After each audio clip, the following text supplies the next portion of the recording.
来看台北捷运取消8节的优待，另外来提出中程度现金回馈票价方案，但是新北市政府无真同意，所以早起台北市新北市的交通局长甲台北捷运共同来讨论，但是分析的资料无够齐全，所以也是无共识。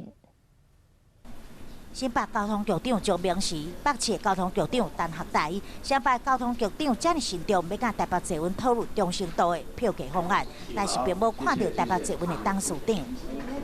没有这个说法。有啊，因为之前新闻上都写。本来董事长已经请假，董事长已经在1个月前就请假。1个月前就请假了。他是对请假。不，你如果要在记者面前这样讲的话，那我就把事情都谈出来了。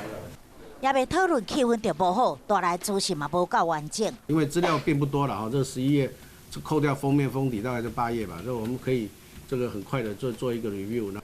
也个减少新北市乘客运输的影响。